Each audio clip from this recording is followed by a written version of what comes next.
Shrimad's divine grace, founder and charity of ISKCON, Bhajacharya Bhaktivedanta Swami Srila Prabhupada ki. Granta Shrimadbhagavatam ki.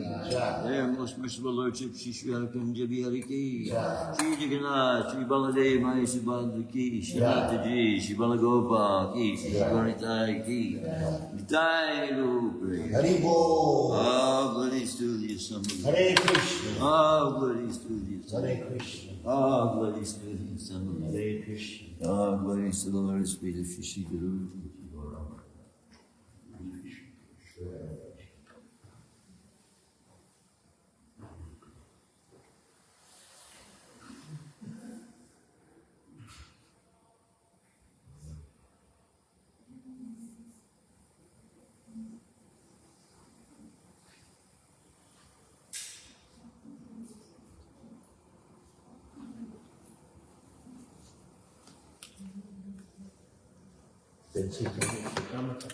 I'm sorry?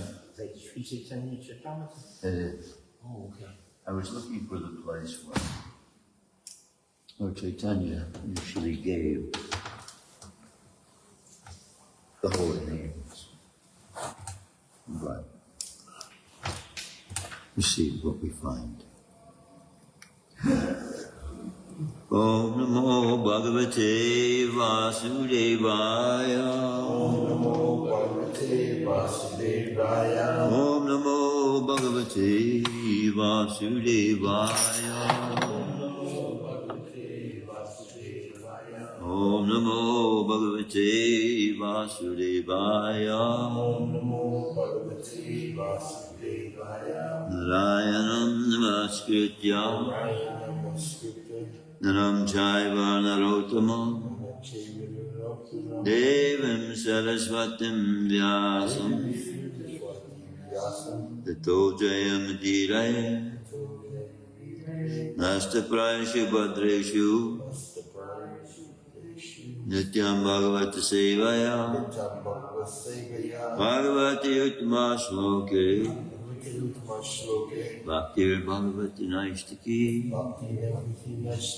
We are reading from Shrimadbhagavatam, Canto 1, Chapter 13, entitled Dhritarashtra Quits Home. Text 46, isn't it? What is it? 6? 43. No, we've done that. You haven't been to class? Evidently. I haven't either. Okay, so we're on at least 46. We're on 46. Oh no, we did that yesterday. That's good. Yeah, it's already in the wrong. I did that yesterday, so we're on text 47. 46. I did 46 yesterday. 46. That was yesterday's class. So we're on 47. Text 47. Ahastani. Astantani. Sahastanam. Sahasthanam. Ahastani Sahastanam. Ahastani. Ahasthanam. Apadani. Apadani. Chatus. Chatus. Padam. Padam. Apadani Chatus Padam. Ahastani. Sahasthanam. Valguni. Valguni. Tatra. Tatra. Mahatam. Mahatam. Valguni Tatra Mahatam. Valguni. Tatra. Mahatam. Jivo. Jivo. Jivasya. Jivasya. Jivanam. Vijanam. Jivo Jivasya Jivanam. Jivo. Jivasya. Ahastani Sahastanam. Ahastani. Sahasthanam.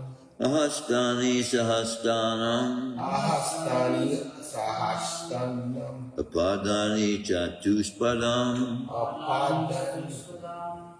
Apadani Chatuspadam. Apani. Palguni Tatra Mahatam. Valguni. Tatra. Mahatam. Palguni Tatra Mahatam. Valguni. Tatra. Mahatam. Jivo Jivasya Jivanam. Jivo. Vijasya. Jivo Jivasya Jivanam. Lishya. Ahastani Sahastanam. Ahastani Sahastanam. Apadani Chatuspadam. Valguni Tatra Mahatam. Jivo Jivasya Jivanam.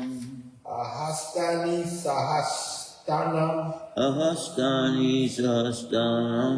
Apadani. Chatuspadam. Abadani Chatuspadam. Valguni. Tatra. Mahatam. Valguni Tatra Mahatam.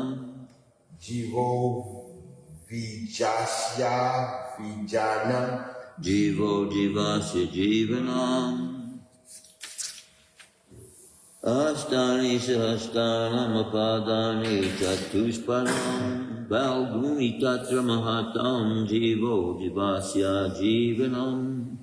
Ahastani. Ahastani. Those who are devoid of hands. Those who are devoid of hands. Sahastanam. Sahasthanam. Of those who are endowed with hands. Of those who are endowed with hands. Apadani. Apadani. Those who are devoid of legs. Those who are devoid of legs. Satupadam. Pratipadam. Of those who have 4 legs. Of those who have 4 legs. Valguni. Valguni. Those who are weak. of those who are weak. Tatra, Tatra, there. there. Mahatam, Mahatam, of the powerful. of the powerful. Jiva, Jiva, the living being. the living being. Jivasya, Vijayvasya, of the living being. of the living being. Jivanam, Jivana, subsistence. subsistence. Ahastani sahastanam padani chatusparam palguni tatra mahatam jivo jivasya jivanam.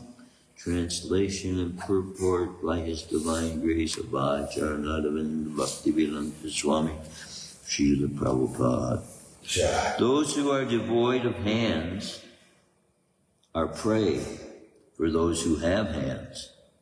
Those devoid of legs are prey for the four-legged. The weak are the subsistence of the strong. And the general rule holds that one living being is food for another. Please repeat. Those who are devoid of hands Those who are devoid of hands are prey for those who have hands. are prey for those who have hands. Those devoid of legs Those devoid of legs are prey for the four-legged. are prey for the four-legged. The weak are the subsistence of the strong. The weak are the subsistence of the strong. And the general rule holds And the general rule holds that one living being is food for another. that one living being is food for another. So those who are devoid of hands are prey for those who have hands. Those devoid of legs are prey for the four-legged. The weak are the subsistence of the strong. And the general rule holds that one living being is food for another. Purport. A systematic law of subsistence in the struggle for existence is there by the supreme will. And there's no escape for anyone by any amount of planning. The living beings who have come to the material world against the will of the supreme being are under the control of a supreme power called Maya Shakti, the deputed agent of the Lord. And this Devi Maya is meant to pinch the conditioned souls by threefold miseries, one of which is explained here in this verse. The weak are the subsistence of the strong. No one is strong enough to protect himself from the onslaught of a stronger, and by the will of the Lord there are systematic categories of the weak, the stronger, and the strongest. There's nothing to be lamented if a tiger eats a weaker animal, including a man, because that's the law of the Supreme Lord. But although the law states that a human being must subsist on another living being, there is the law of good sense also. For the human being is meant to obey the laws of the Scriptures. This is impossible for other animals. The human being is meant for self-realization, and for that purpose he is not to eat anything which is not first offered to the Lord. The Lord accepts from his devotee all kinds of food preparations made of vegetables, fruits, leaves, grains. Fruits, leaves, and milk in different varieties can be offered to the Lord, and after the Lord accepts the foodstuffs, the devotee can partake of the Prasāda, by which all suffering in the struggle for existence will be gradually mitigated. This is confirmed in the Bhagavad Gita, chapter 9, text 26. Even those who are accustomed to eat animals can offer foodstuffs, not to the Lord directly, but to an agent of the Lord, under certain conditions of religious rites. Injunctions of the Scriptures are meant not to encourage the eaters of animals, but to restrict them by regulative principles. The living being is the source of subsistence for other, stronger living beings. No one should be very anxious for his subsistence in any circumstances, because there are living beings everywhere, and no living being starves for want of food at any place. Maharaj Yudhisthira is advised by Narad not to worry about his uncle's suffering for want of food. They could live on vegetables available in the jungles as Prasāda of the Lord, the Supreme Lord, and thus realize the path of salvation. Exploitation of the weaker living being by the stronger is the natural law of existence. There's always an attempt to devour the weak in different kingdoms of living beings. There is no possibility of checking this tendency by any artificial means under material conditions. It can be checked only by awakening the spiritual sense of the human being by practice of spiritual regulations. Spiritual regulative principles, however, do not allow a man to slaughter weaker animals on one side and teach others peaceful coexistence. If man does not allow the animals peaceful coexistence, how can he expect peaceful existence in human society? Blind leaders must therefore understand the Supreme Being and then try to implement the kingdom of God. Kingdom of God, or Ramarajya, is impossible without the awakening of God consciousness in mass mind of the people of the world.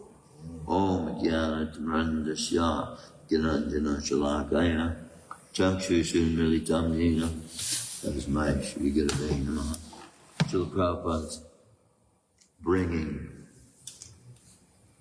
us to the awareness that there are scriptures, there are prayers that allow a person to offer meat to demigods. And the thing about it is, these prayers are a recognition that, yes, I'm taking your life now, but I will be giving you my life in the future. So these prayers are meant to bring the soul to the realization that there are foodstuffs that human beings can take that they don't have to take a birth as an animal form. And that's the point of the prayer even. Prayer is meant to be recited and realized. A few days ago, I was asking Krishna a question that only Krishna can answer. So when we chant Gayatri, we repeat each verse 10 times. We have 7 verses. We repeat each verse 10 times, and I'm saying, Krishna, why do we need to repeat it 10 times? It takes the mind that long to get there. Means that in Gayatri, you're conceptualizing what is being described as reality.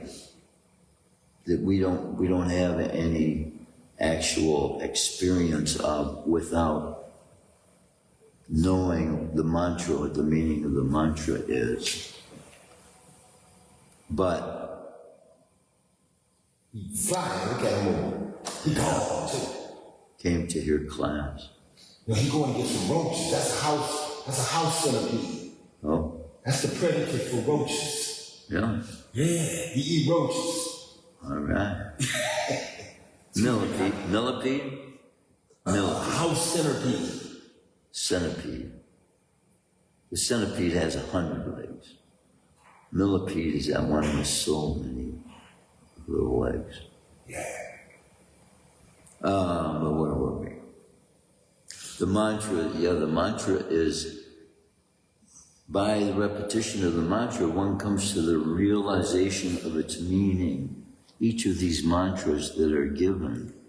And so, as it is with meditation, we chant 16 rounds simultaneously while we are meditating. And this meditation takes some time before it becomes perfect in our minds. So even while chanting Gayatri, it takes 10 times the repetition before the mind is actually conceiving of it in reality. Now, I'm kind of revealing that which is supposed to be very confidential information about Krishna, but I'm giving vague descriptions. I'm not actually giving away the mantra itself, but anyone who has been given first initiation in the Hare Krishna movement would do well to know the benefits of chanting the Gayatri mantra, because it does actually allow the soul to realize its own situation within the universe and its proper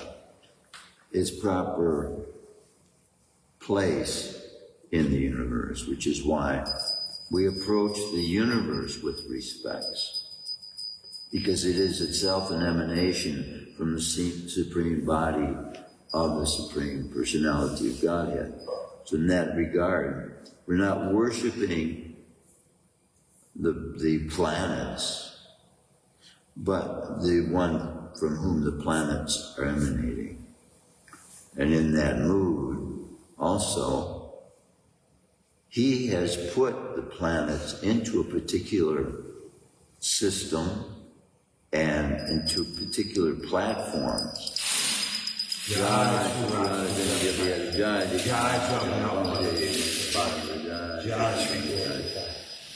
So, as human beings, we wouldn't normally look at the universe in that manner.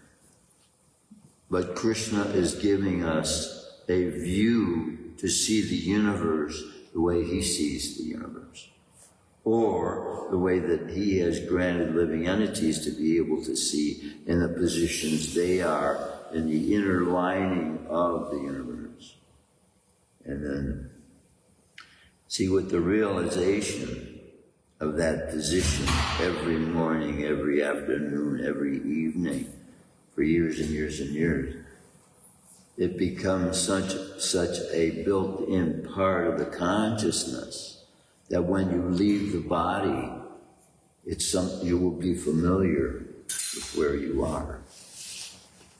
Because the soul is going to leave through the universe.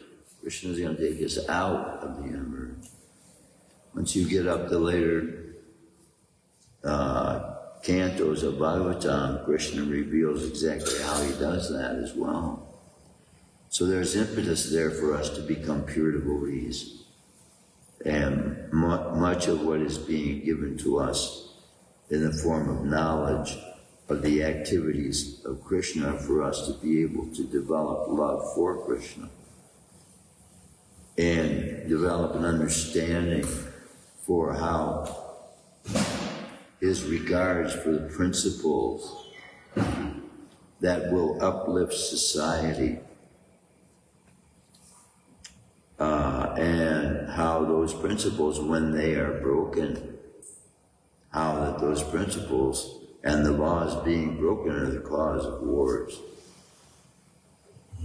So, in this age, because we are all born in fallen states of mind, for the most part, all those wars being involved in, although there may be one lesser evil than the other, they're all fighting on false premises that they think God is involving himself in. Nuts. Yeah. So, in one sense, just like it's bringing out the living entities that are under the control of the modes of material energy, they have no choice but then to experience the reactions of their previous activities. And it's a powerful force that Krishna is explaining in the scriptures.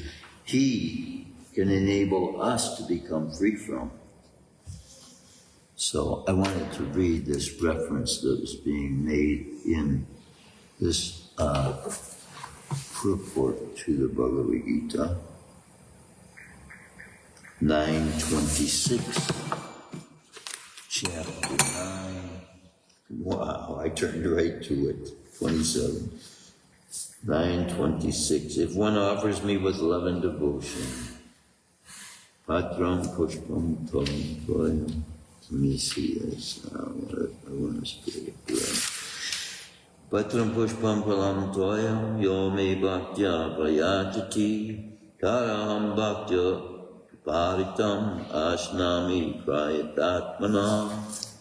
If one offers me with love and devotion, a leaf, a flower, a fruit, or water, I will accept it.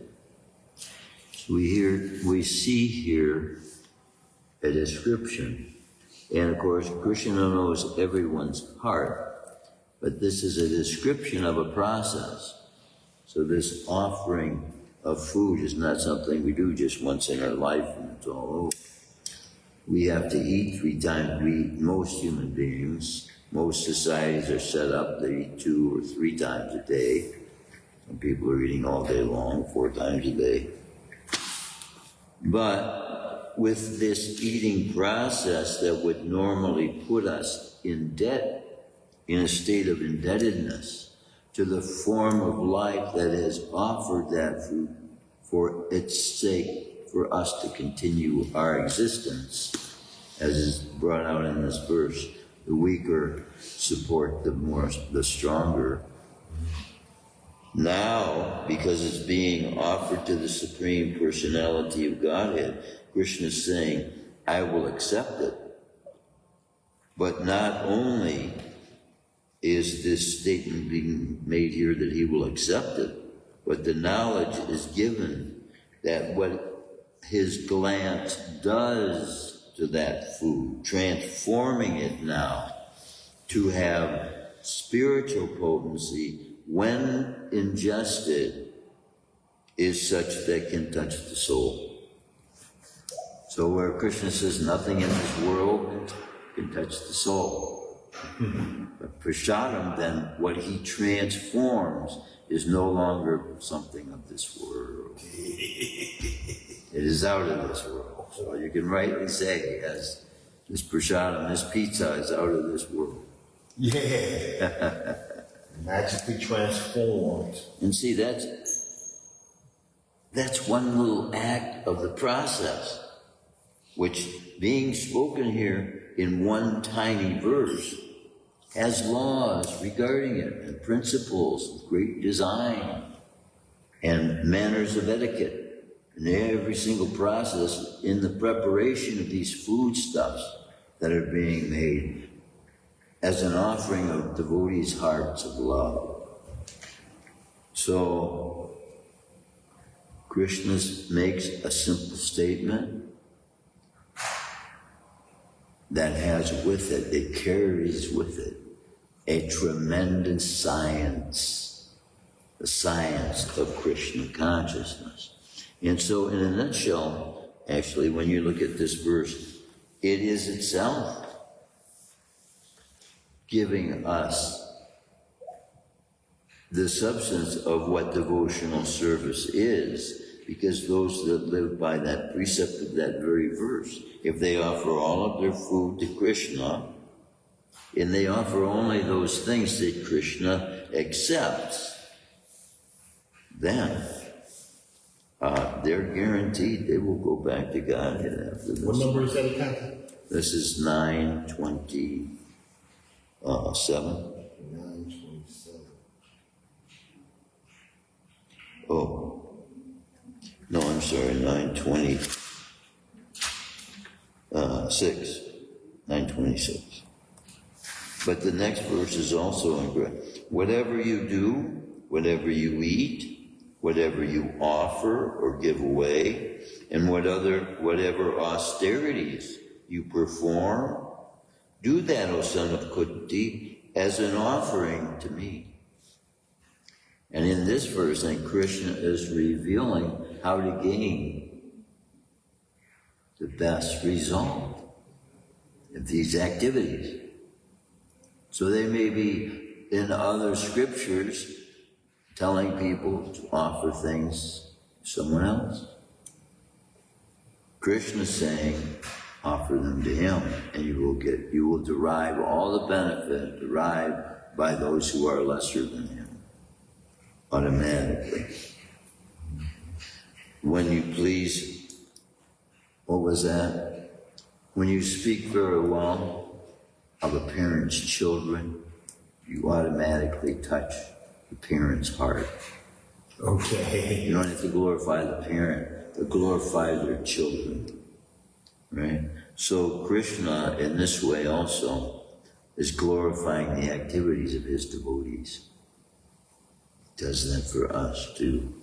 To realize how sweet it is to him to see us engaged in these activities that he has been engaging souls in since time immemorial. And this shows to him that his process is being preserved and continued, and will continue for time immemorial until this 10,000 year period of Kali Yuga, the golden age, ends. But all those devotees now, all those who are practicing this form of yoga, bhakti yoga, that's also the sciences described in this very verse. Whatever you do, whatever you eat, whatever you offer, give away, whatever austerity you perform, we do it as an offering to Krishna. And that's the whole process. That's all of it in one verse. So it in effect, life has not changed so much. As like Srila Prabhupada said, just add Krishna to what you're doing. Okay. So you don't have to become different people.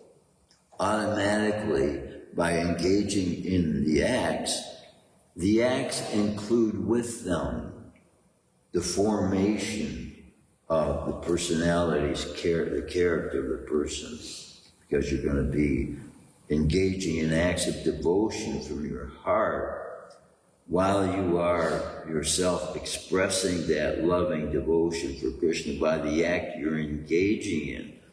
Initially, we don't exactly realize it, but it is pleasing Krishna. He's saying it right here. I will accept it means I am pleased with the fact that you are taking part in that activity. And the fact that he has called us to his movement then means that he would be pleased for all of us to engage in these activities, to experience the benefit that these activities provide one to be able to experience. He replaces weakness with strength. He replaces doubt with faith. He replaces fear with fearlessness. And all our doubts and anxieties and pain, he gives us the solace of his presence. To know that all these things, even pain itself, works together for the good in the long run for those. So the more pain here we lose, the less karma we'll have to have the reactions from later. Krishna is very kind. And once we surrender to Krishna in the form of Lord Chaitanya, he tells us that all of our past karma is mitigated so that the reactions can become minimal. You can experience the forms of karma you deserve to experience in real life. You can experience them in a dream. And then by that learn the lesson that you would otherwise have learned with your physical body. Now you can learn it with your mind. By dreaming such catastrophes that you would otherwise be forced to live in. What Lord Chaitanya said, if a man kills a cow, he'll have to take birth as a cow for as many hairs as there are on the cow's head, back, body, everywhere. So that's a very serious statement being made, and reveals as well what value Krishna has himself put into the body, the well-being of this creature that we look at as just an animal. And in fact, if you talk to ranchers and people that are constantly, working with cows, they consider them dumb animals. Oh, for real? Yeah. Okay. And then, because in their minds, they're just livestock with a penny price on their heads, And if they don't do what they want them to.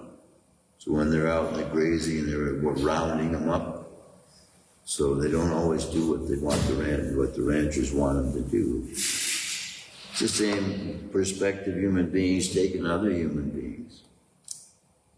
Simply by belief systems being somewhat different from ours. And we take a viewpoint about them. And whether that viewpoint is good or not, or true or not, can very much be determined by how much bias we have ourselves formed about groups of people that we give labels to that are actually artificial descriptions of what human beings are. We're not these bodies, so all the things we give labels to human beings as being is only a reflection of the fact that we don't know what we are. Those people who are arguing that, oh, you're a Hitler, you're a this, you're a that, trying to denigrate people. Anyone that believes they have superior knowledge to another human being, then speak your knowledge without having to denigrate the person you're speaking to. Lift them up. Don't push them down beneath you, thinking that that is actually making you higher. This is the value of becoming lower than the straw in the street. We lift people up. We don't bring people down. And Krishna reveals this in his descriptions of faith that are other than that faith directly towards him. And he's respecting the pursuit that people are taking through what is available to them. But included as well is the fact that those who are more inclined towards Krishna's truths, he gives more facility. So just as it's a curse to be born in the desert, so it's a blessing to be born in a family of Vaishnavas who have the greatest treasure human life has to offer. But these births are all given, granted, according to the previous involvement with the material energy, those that come by karma. And when the Guru comes by choice from the spiritual world, as we see in the case of Srila Prabhupada, it's completely different. As it was said of Srila Prabhupada, at his birth, he will be able to build a house that the whole world can live in. And speaking about the philosophy of Krishna consciousness, and now the foundation that has been laid throughout the entire world for people to be able to take shelter, take spiritual shelter from the material anxieties of the world that are created by pursuits for pleasure, pursuits for fun and enjoyment and happiness and these things that all are the cause of suffering. When pursuit of the truth brings realization of the presence of the soul and the nature of the soul, then we start to begin to realize what the soul is. Wow. What is the capability of the soul? We should be asking. And are we using everything that God has given us the ability to do? Are we using everything within our reach? And if not, then we are limiting ourselves from that which we can give as an offering to Krishna in our lives. So we have to seek. It's a constant, every moment of every day, constant seeking. Krishna, help me understand what you want me to do.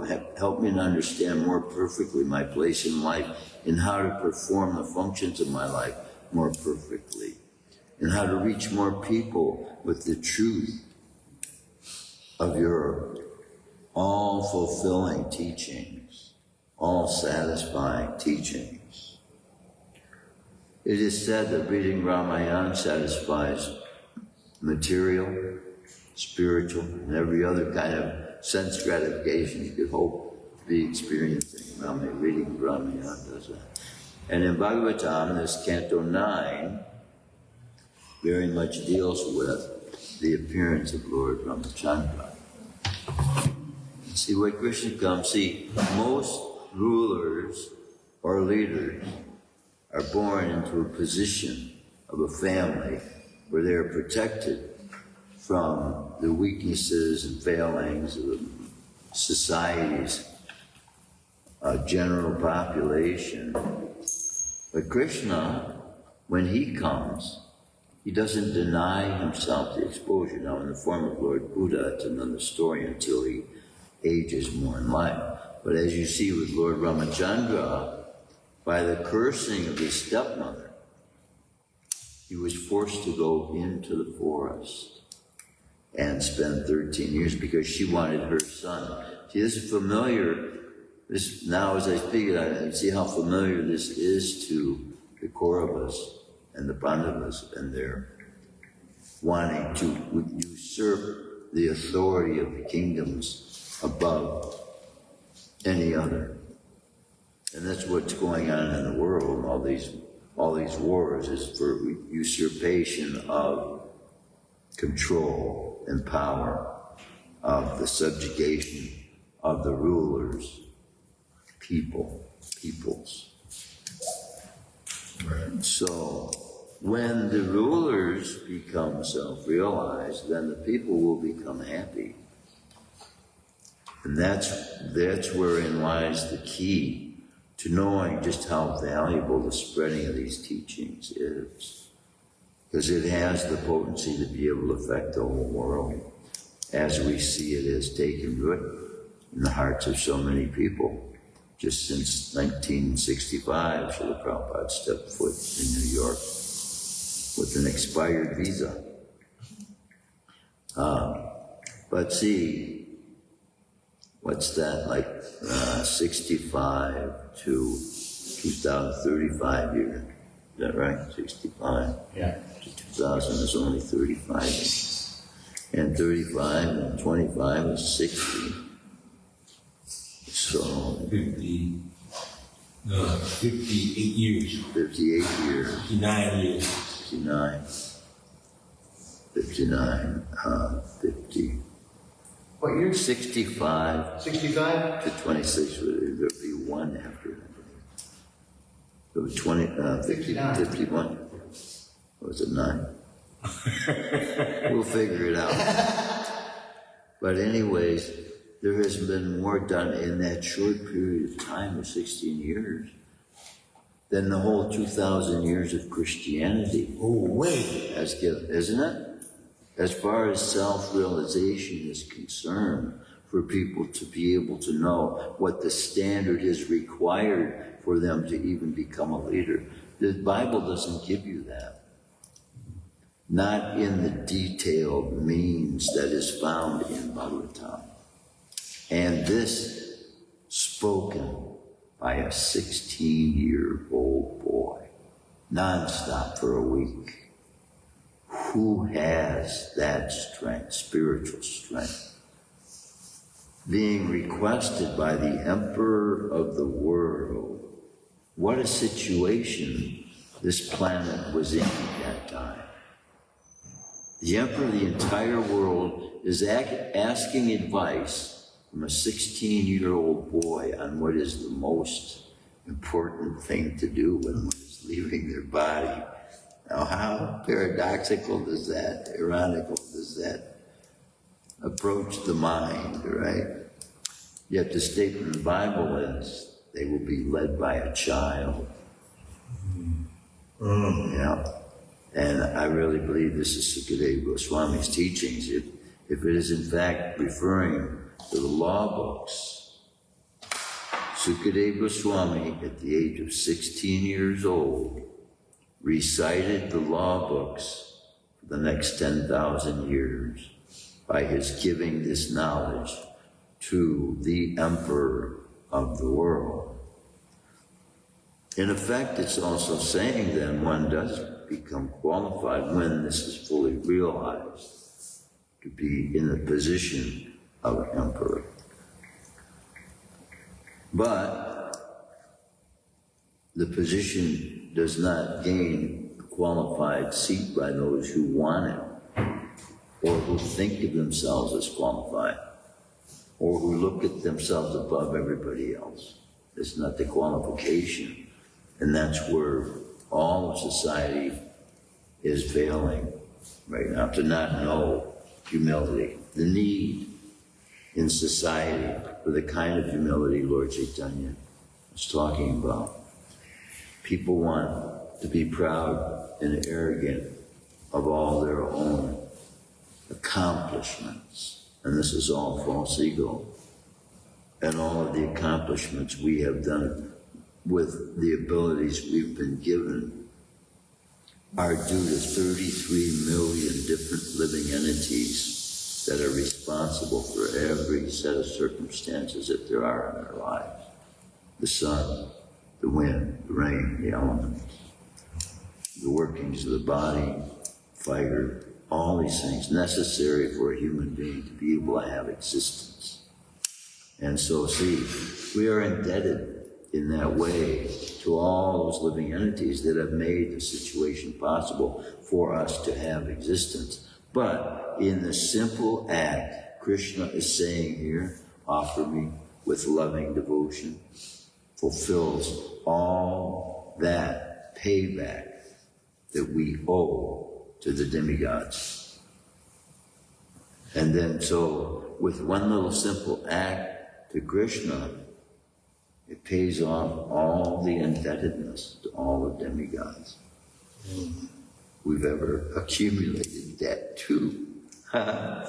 Wow. Can you imagine how much of debt we have accumulated? Every animal, same way human beings are, every animal has circumstances created for them to be able to have life, created for them to be able to eat, be able to bathe, and to have this understanding amongst them how to get food and all these things. It's because of 33 million other living beings that all of these circumstances are made possible. But they would never consider that. It's not in the consciousness of them. But we are seeing in the consciousness of even animals, when their young are saved from dire situations, many times they will show their appreciation in return and sometimes bow down, because even within the animal kingdoms there is an order. So this order is passed down from the beginning of the foundation of the universe. It's passed down in the animal kingdom. It's passed down in the order that the planets are put into.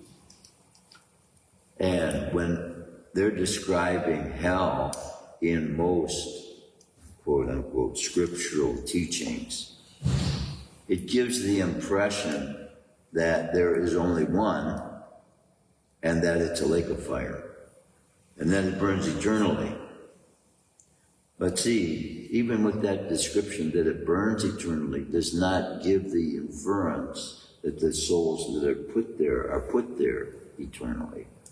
And this is the distinction and the precision of knowledge given by Bhagavatam that helps us see the kindness of God more clearly, in that these hells are meant to return the soul to and punish it so that it does not engage itself anymore in the activities it was engaged in order to get to that place of suffering. But the way it would be made out by others, once you get into hell, you can't get out. But there are many hells in this planet. Om Bur, the first lowest planetary system, contains all the hells. There are even hells for Brahmins. If you don't chant Gayatri, you're a Brahmin. You don't chant Gayatri, there's a hell for that specifically. But see, any Brahmin that doesn't, he's missing out on the greatest part of this philosophy, this chanting of Krishna and the realization it brings. Because you're pushing your mind, forcing it to conceive of that being described in the scripture, which we have no knowledge of ourselves, our own experience. But as you continue to do that, we become, by the perfection of our lives, more and more close to the reality that this vision of the universe is. And we come closer and closer to being able to see truth as it really is. Everybody thinks they know truth, and it's just, knowing the difference between a lie. But there's all kinds of perspectives in every subject matter there is in life that human beings are taking, and some of them mistakenly. And we see this evident very much in the medicine field. In the field of medicine, one year they're telling us something is healthy. The next year they're telling us, no, don't eat that. It'll make you sick. So without that knowledge, which came from the foundation of the universe, that Ayurveda spoken by Krishna, with the knowledge contained in it of specifics of the effects of every single leaf and herb that he has put into existence, and the end result it will have on the physical body for its maintenance. And this is in the mode of goodness. This is not a questionable experimental thing that we have to figure out with our minds. This is spoken into existence by the one from which everything has come. So, full absolute truth. But many devotees don't accept and look at it as primitive science as well, Ayurveda. Yeah. But he'd rather take allopathic medicine. Right. All this allopathic medicine has side effects. Yeah. And any form of it leaves a mark on every single cell in the body. So once you've taken anything prescribed by a prescription, every single cell in your body has made a record of it. This is how it works. I don't know how these chemicals can do that, but they do it. And that's how they, get to this place that's having a problem, because they get to every cell. The soul is described by Krishna as being similar to that.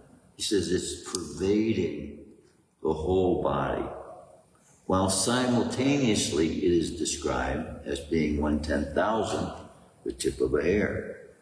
I don't know whose hair that is, but if it was Lord Vishnu's hair, boy, we might have no idea how big that is.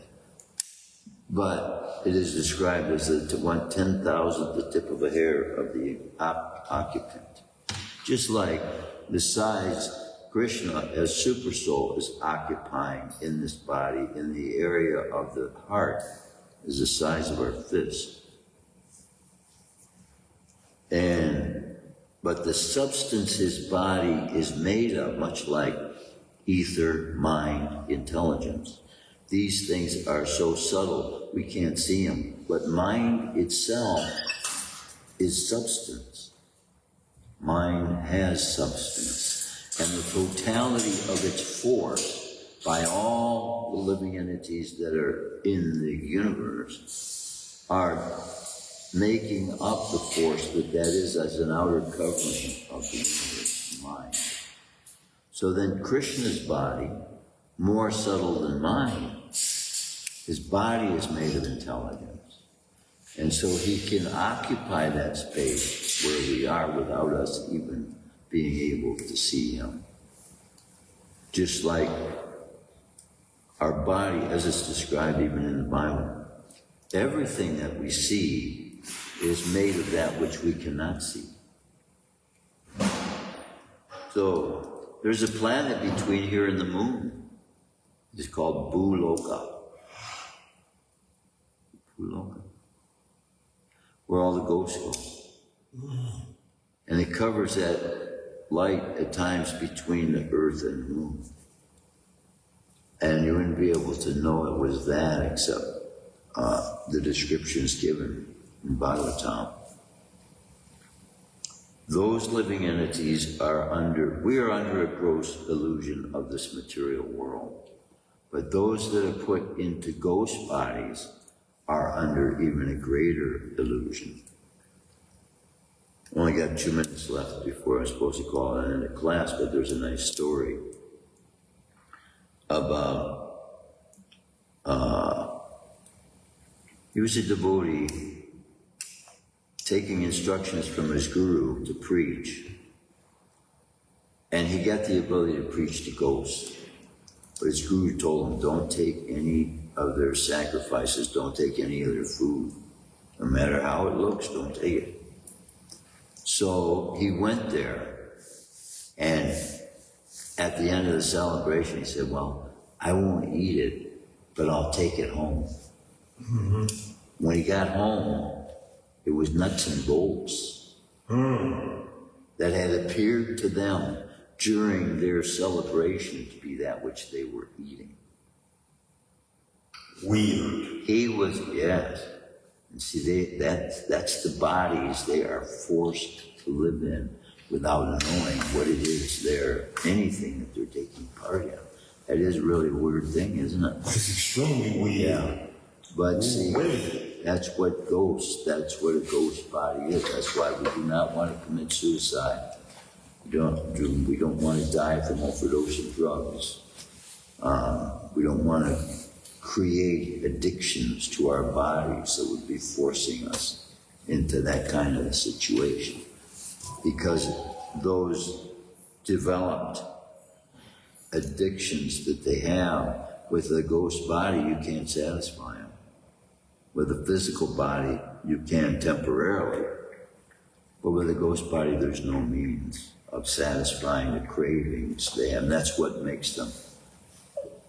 When they get angry and they learn how to interact with the material energy, then you get storms, funnel winds, these kind of Trinavar. You will see in the description of Krishna book how these souls can inhabit storms and create storms. And Krishna fought against one such a demon. In the Krishna book, these things are revealed. See, we think, you see a storm outside, we just think of the wind moving. But in many cases, it is due to the fact that there is a soul there that has learned to manipulate the material energy. And they have superior. See, ghosts are actually above human beings because they don't have physical bodies. And that part of their consciousness then is missing. They don't have, if you don't have physical thoughts about your physical body, you become spiritually, what can I say, a part of the spiritual consciousness. The soul actually is what its consciousness, it's the same as its consciousness. Think about it. Mm-hmm. It is the substance that it is thinking about as well. So that's the nature of the soul, see. And in its subtleties, The living entities who are in those forms that are similar to Krishna's body, their bodies change color according to what they're thinking about Krishna. So, see, this that we create as prejudices here is actually what is glorified in the spiritual world. Everything is backwards here, you know. Yeah. And so this is, to some extent, the meaning. Beauty is in the eyes of the beholder. Mm-hmm. When you see the effort a little sparrow makes to protect its young, it looks just as beautiful as the most beautiful cardinal or what they call blue jade. Right. It's all in how you look. And so every form of life the same way, all depending upon the conditioning of our minds, which can be either by spiritual truths or that conditioning we have received from others who have also been conditioned by their own experiences. And that's what's, for the most part, what prejudice is. One person has an experience from someone of another race, and then, everybody is the same way. And that's not what reality is. Everybody is not the same. In fact, no two people are the same. That's one of the glorious things about how many billions and billions and trillions of people there can be, and every single one of them is different. That's, to me, amazing. And that coming from three modes of energy: goodness, passion, and ignorance. So every living entity is being covered with that according to the conditioning they have allowed themselves to be conditioned by the modes of material energy: goodness, passion, and ignorance. So those that force themselves to live constantly in the mode of goodness, they have more of an experience of that kind of consciousness. Whereas those who are living totally in the mode of ignorance, wanting to bring harm to others and doing things for their own pleasure above and beyond the goodness, then they suffer, and then they bring suffering upon themselves. That's why in one respect we can feel sorry for criminals who purposely break human laws to bring harm on others, because they're going to experience 7 times. You bring suffering upon another human being, the laws of karma are 7 times that same covering, that same suffering will come to you. And if you analyze, for example, the planting of a seed, the material energy's law in that regard is you get an eternal force, because from that one seed comes hundreds of seeds. And from those hundreds of seeds, each of them coming hundreds, you see it's an eternal force in that seed, which is a law of nature. Karma is a law of nature. So in returning to the human being that's supposed to have consciousness towards not hurting other human beings, 7 times the suffering brought upon them, actually, when you think about it, it's very minimal. Because every deed that a human being engages in, it affects many, many more human beings. It's like we were saying, the flapping of the wings of the butterfly. And there's a tornado over on the other side of the state. A little air moisture here, and a little more over there, and then pretty soon it builds up. But karma is like that. I don't know how true it is that the flapping of wings can cause, tornadoes and like that. But there are ghosts who have the abilities to do that. You will read in the Krishna book. Shrimadbhagavatam is the name of one such demon. Any comments, any questions, any realizations anyone would like to share? John. Rajra Shrimadbhagavatam, Ki Jai, Srila Prabhupada, Ki Jai.